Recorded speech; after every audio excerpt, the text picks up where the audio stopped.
Okay, tonight I'm doing my first disassembly of a this is a mid-1950s Crosley 4-cylinder.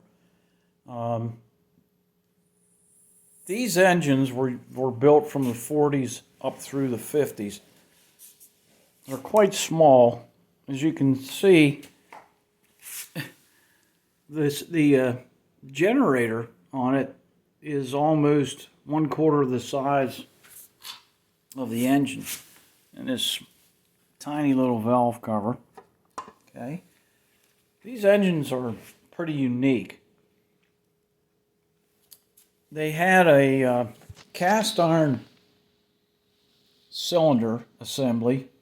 The head is actually part of the cylinder assembly, so you can't remove the head on it. It's also an overhead cam, which was very unique for that time period. And it's a beveled gear that drives the overhead cam. Down here, you actually have a crankcase that's cast out of aluminum. And it goes all the way back to where the bell housing would bolt up. So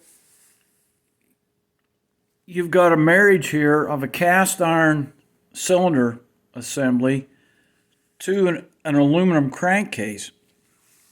But yet there's no evidence of any type of corrosion, dissimilar metal corrosion on this. Interesting. They have access plates installed to give you access to the cooling jackets of each cylinder. Okay. So I know a gentleman down at York that started racing circle track and boat racing, hydroplanes, back in the 40s and 50s. And he said depending on the track or what kind of course they were running in the race boats, they would change the thickness of this gasket between the cylinder assembly and the crankcase.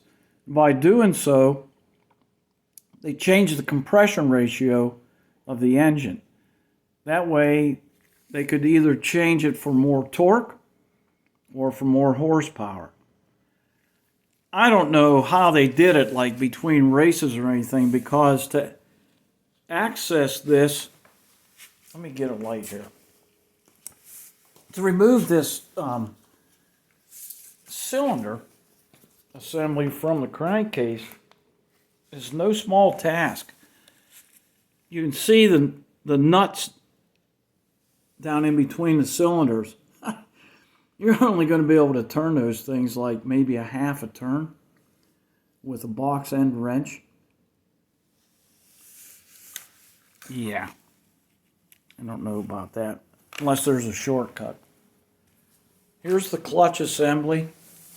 It's all of maybe, I don't know, maybe 7 inches at the most. The disc is probably 6. I don't think this is an operating engine. I got this for free because I have the marine racing version of this called the Aerojet. So before I tore into the Aerojet to possibly rebuild it, I wanted to see what I was dealing with as far as accessibility and difficulty. I'll keep you guys updated. I'm going to go ahead and remove the oil pan now and check the main bearings and rod bearings, see what they're like. That's it.